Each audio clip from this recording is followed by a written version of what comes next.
আসসালামু আলাইকুম। ইসমত মিলি আমন্ত্রণ জানাচ্ছি এনটিভির মধ্যাহ্নের খবরে। গণ অধিকার পরিষদের সভাপতি নুরুল হক নূরের জ্ঞান ফিরলেও তিনি আশঙ্কামুক্ত নন বলে জানিয়েছেন ঢাকা মেডিকেল কলেজ হাসপাতালের নিউরোসার্জন বিভাগের সহযোগী অধ্যাপক ডাক্তার জাহিদ রায়হান। সকালে ঢাকা মেডিকেলে নুরুল হক নূরের শারীরিক অবস্থা দেখে সাংবাদিকদের একথা জানান তিনি। ডাক্তার জাহিদ জানান, সাধারণ মানুষের সোডিয়াম লেভেলের থেকে কম আছে নূরের শরীরে। এই লেভেল না বাড়লে আরও ঝুঁকিতে পড়বেন তিনি, তখন আলাদা করে ব্যবস্থা নিতে হবে বলে জানান তিনি। নূরের শারীরিক অবস্থা পর্যবেক্ষণ করে বিএনপির স্বাস্থ্য বিষয়ক সম্পাদক ডাক্তার রফিকুল ইসলাম জানান, নূরের ব্রেনে রক্তক্ষরণ হয়েছে এবং নাকের বোন ভেঙে গেছে। যারা এই ঘটনা ঘটিয়েছে তাদের শাস্তির দাবি জানান তিনি। নেজাল ফ্র্যাকচার, নাকের যে বোন সেটি ভেঙে গিয়েছে, সেই জন্য তাকে নেজাল প্যাক দেওয়া এবং তাকে অক্সিজেন সম্বলিত একটি আইসিইউর একটি বেডে এবং সে সেখানে চিকিৎসাধীন আছেন। উনি এখনো পর্যন্ত আশঙ্কা মুক্ত, কিন্তু ওনার সোডিয়াম লেভেলটা আমরা কারেকশন না করা পর্যন্ত আমরা আশঙ্কা মুক্ত একদম কনফিডেন্টলি বলতে পারছি না। আজকে নুরুল হক নূরকে এইভাবে হামলা করেছে, আগামী কয়েকদিন পর যে এই সেনাবাহিনী তারেক রহমানকে মারবে না, জামাতের আমিরকে মারবে না, কিংবা এনসিপি নেতৃবৃন্দকে মারবে না, তার কোনো নিশ্চয়তা নাই। কিংবা জুলাই যারা নেতৃত্ব দিয়েছিল তাদের জীবন যে শঙ্কায় রয়েছে, এই গতকালকের এই ঘটনাটি প্রমাণ করা। গণ অধিকার পরিষদের সভাপতি নুরুল হক নূরের চিকিৎসার সর্বশেষ খবর জানতে ঢাকা মেডিকেল কলেজ হাসপাতাল থেকে সরাসরি যুক্ত হচ্ছে আমাদের স্টাফ করেসপন্ডেন্ট আবির আহমেদ। আমরা সরাসরি যুক্ত হচ্ছি তার সাথে। আবির, নুরুল হক নূরের শারীরিক অবস্থা সম্পর্কে কি বলছেন চিকিৎসক এবং তার দলের নেতারা? মিলি, জ্ঞান ফিরলেও এখনো কিন্তু শঙ্কামুক্ত নয় গণ অধিকার পরিষদের সভাপতি নুরুল হক নূর।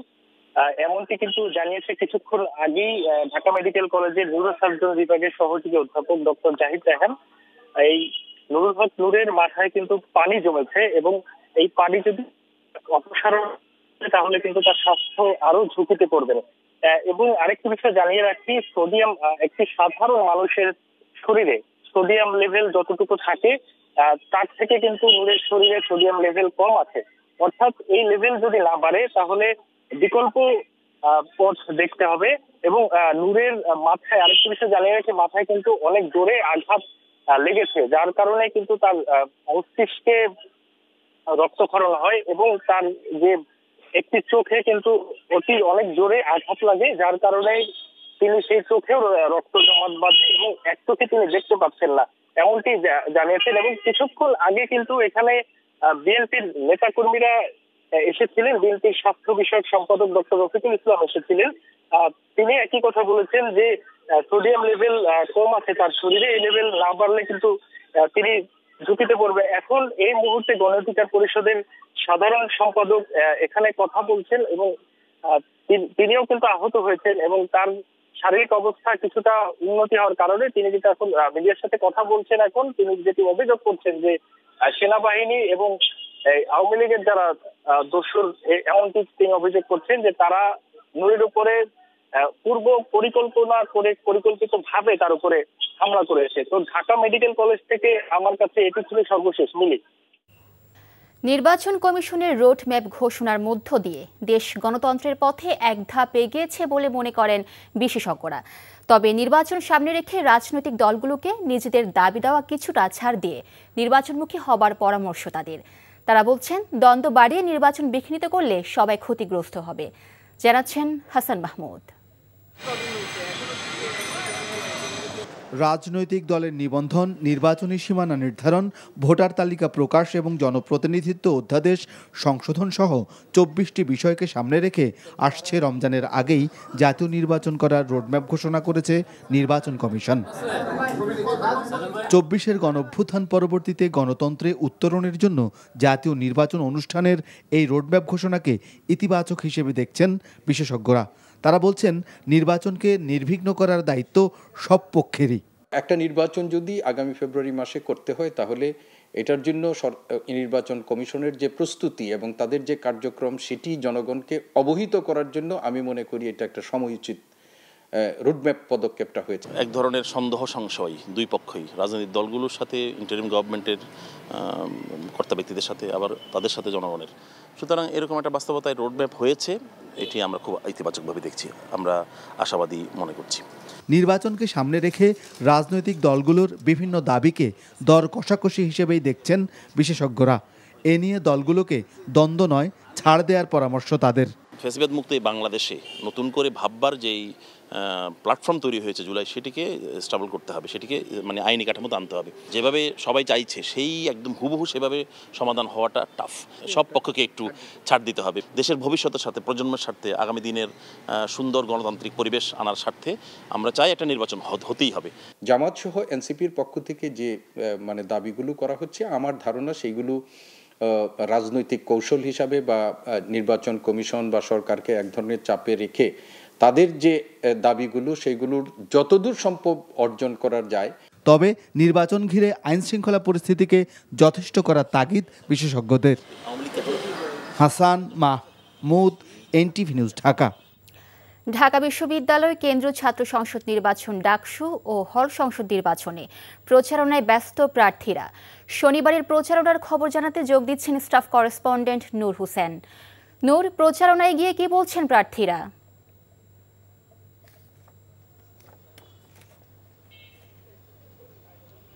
মিলি, ঢাকা বিশ্ববিদ্যালয় কেন্দ্রীয় ছাত্র সংসদ, ডাকসু ও হল সংসদ নির্বাচনের যে ভোটের দিন, সেটির আর মাত্র 9 দিন বাকি আছে। এই জন্য প্রার্থী যারা হয়েছেন হল সংসদ এবং কেন্দ্রীয় সংসদে, তাদের প্রচারণার আনুষ্ঠানিক যে সময়, সেটি আর মাত্র 8 দিন রয়েছে। এই 8 দিন যারা প্রার্থী হয়েছেন তারা ভোটারদের কাছে, অর্থাৎ বিশ্ববিদ্যালয়ে যারা শিক্ষার্থী রয়েছেন তাদের কাছে যেতে পারবেন, ভোট চাইতে পারবেন এবং জনসংযোগ করতে পারবেন। এবং আমরা যেমনটি জানতে পেরেছি, প্রত্যেকটি হলে যারা বিভিন্ন প্যানেলের এবং স্বতন্ত্রভাবে প্রার্থী হয়েছেন তারা বিভিন্ন মিটিং করতে পারবেন, অর্থাৎ যেটাকে প্রজেকশন মিটিং বলা হচ্ছে। সেই মিটিংয়ে প্রার্থীরা যাচ্ছেন, করছেন, এমনটা আমরা খবর পেয়েছি। তারা সেখানে গিয়ে ওই হল কেন্দ্রিক ডাকসুর যেই প্রার্থীরা রয়েছেন তাদের যেই চিন্তা রয়েছে, তাদের যে পরিকল্পনা রয়েছে,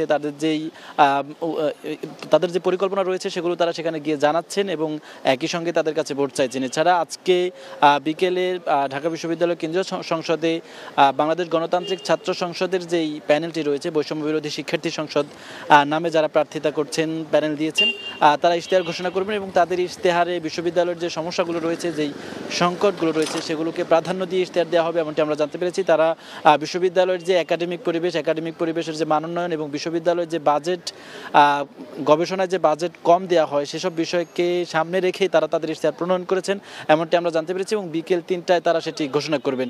এছাড়াও অন্য প্যানেল যেগুলো রয়েছে তাদের যে ইশতেহার, সেগুলো প্রস্তুত রয়েছে বলে আমরা জানতে পেরেছি এবং 2-1 দিনের মধ্যে তারাও তাদের ইশতেহার ঘোষণা করবেন। আর এই সময়টাতে এখন পর্যন্ত আমরা আজকে যারা প্রার্থী হয়েছেন বড় প্যানেলগুলোর, তারা জনসংযোগে নেমেছেন এমনটা আমরা দেখিনি। তবে বিকেলে দুপুরের পর থেকেই তারা বিশ্ববিদ্যালয়ের শিক্ষার্থীদের কাছে যাবেন, এমনটা আমরা জানতে পেরেছি। মিলি, রাজশাহী বিশ্ববিদ্যালয় কেন্দ্রীয় ছাত্র সংসদ, রাকসু, সিনেট সদস্য সহ 17টি হলের ছাত্র প্রতিনিধি নির্বাচনে মনোনয়নপত্র সংগ্রহের শেষ দিন রোববার। সাপ্তাহিক ছুটির দিন থাকায় আজ বন্ধ রয়েছে নির্বাচন সংক্রান্ত কার্যক্রম। তবে আগ্রহী প্রার্থীদের ডোপ টেস্ট করা হচ্ছে। রাজশাহী বিশ্ববিদ্যালয় মেডিকেল সেন্টারে প্রার্থীরা ডোপ টেস্টের জন্য তাদের ইউরিনের স্যাম্পল দিচ্ছে। আগামী 1 সেপ্টেম্বর পর্যন্ত ডোপ টেস্ট চলবে। ডোপ টেস্টে যাদের পজিটিভ রিপোর্ট আসবে, বাতিল হবে তাদের প্রার্থিতা। এদিকে আগামীকাল 31 আগস্ট মনোনয়নপত্র সংগ্রহের সময় শেষ হবে। আগামী 1 সেপ্টেম্বর থেকে 7 সেপ্টেম্বর পর্যন্ত মনোনয়নপত্র জমা দেওয়া যাবে। আগামী 25 সেপ্টেম্বর রাকসু নির্বাচনে ভোট গ্রহণ অনুষ্ঠিত হবে। কিশোরগঞ্জের ঐতিহ্যবাহী পাকলা মসজিদের 13টি লোহার দানবাক্স 4 মাস 17 দিনে পর খোলা হয়েছে। এবার সেখান থেকে পাওয়া যায় 32 বস্তা টাকা। এখন চলছে গণনার কাজ। সকালে কিশোরগঞ্জের জেলা প্রশাসক ও পাকলা মসজিদ পরিচালনা কমিটির সভাপতি ফৌজিয়া খান এবং পুলিশ সুপার মোহাম্মদ হাসান চৌধুরীর উপস্থিতিতে দান বাক্সগুলো খোলা হয়। এ সময় বিপুল সংখ্যক সেনাবাহিনী, পুলিশ ও আনসার সদস্যরা উপস্থিত ছিলেন। এর আগে চলতি বছরের 12 এপ্রিল মসজিদের দান বাক্সে 4 মাস 12 দিনে পাওয়া গিয়েছিল 28 বস্তা টাকা। সারাদিন গণনা শেষে যার পরিমাণ দাঁড়ায় রেকর্ড 9,17,80,687 টাকা। এছাড়াও দানবাক্সে মিলে বিপুল পরিমাণ স্বর্ণ, রূপার অলংকার ও বিভিন্ন দেশের বৈদেশিক মুদ্রা।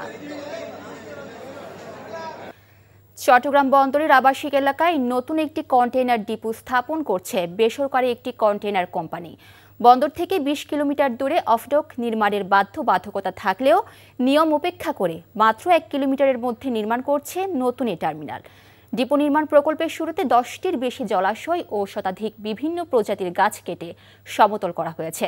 রেলওয়ে কর্মীদের কবরস্থান, মসজিদ সহ ঐতিহ্যবাহী বিভিন্ন স্থাপনা রক্ষায় সরব হয়ে উঠেছে এলাকাবাসী। চট্টগ্রাম থেকে আরিজ আহমেদের পাঠানো রিপোর্ট, ক্যামেরায় ছিলেন সুমন গোস্বামী। রেলওয়ে পূর্বাঞ্চলের রাজস্ব আহরণের অন্যতম উৎস চট্টগ্রাম বন্দরের পণ্য পরিবহন। চট্টগ্রাম গুডস পোর্ট ইয়ার্ড থেকে প্রতিদিন রেলযোগে সারা দেশে পরিবহন করা হয় আমদানি রপ্তানির অধিকাংশ পণ্য। এই পোর্ট ইয়ার্ডের পাশে 21.29 একর জায়গা বরাদ্দ নিয়ে সাইপ পাওয়ারটেক নির্মাণ করছে কন্টেইনার ডিপো। অন্তর্বর্তী সরকার বন্দরের এনসিটি থেকে তাদের সরিয়ে দেওয়ার পর সরকারি নীতিমালা উপেক্ষা করে বন্দর এলাকায় তারা কন্টেইনার ইয়ার্ড নির্মাণ করছে। নিয়ম উপেক্ষা করে সড়ক দখল করে নতুন একটি ডিপো নির্মাণ সাধারণ মানুষকে অতিষ্ঠ করে তুলছে বলে অভিযোগ তাদের। রেল কর্তৃপক্ষ রোড থেকে 80 ফুট দূরে আর মানে ওদেরকে জায়গা মাপে দিয়েছে। এখন বর্তমানে এরা রোডের উপরে আসা এখানে দেওয়াল দেওয়ার জন্য চাইছে। এটা খামার তো ভাঙছে লাস্টে আমার এটা ভাঙে চুরি এখন 14 বছর কি রান্দি ডলি ফেলাই সব আমাকে টাকা পয়সাও দেয় না।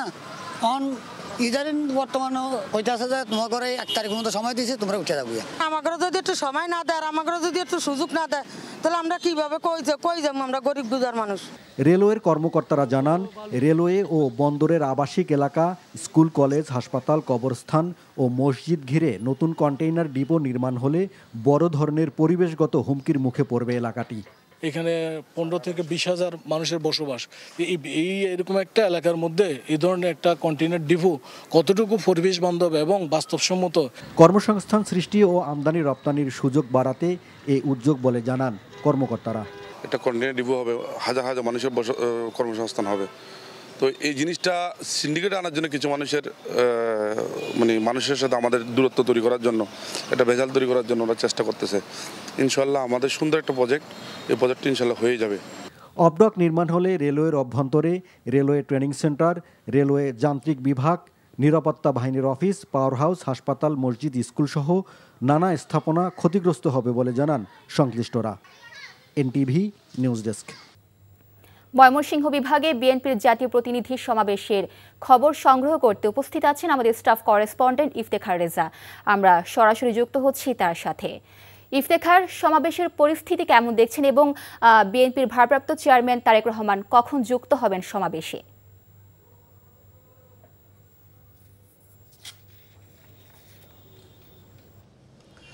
ধন্যবাদ। আজকে ময়মনসিংহ টাউন হলে মূলত জাতীয়তাবাদী ক্ষুদ্র জাতিগোষ্ঠী দলের যে প্রতিনিধি সম্মেলন সেটি অনুষ্ঠিত হতে যাচ্ছে। দুপুর 2টা থেকে শুরু হবে ময়মনসিংহের এই টাউন হলে। এবং আমি আপনাকে জানিয়ে রাখতে চাই যে এই যে প্রতিনিধি সম্মেলন অনুষ্ঠিত হতে যাচ্ছে সেই প্রতিনিধি সম্মেলনে মূলত সমতলের যে 12টি জেলায় ক্ষুদ্র জাতিগোষ্ঠী বসবাস করেন তাদের প্রতিনিধিদের নিয়েই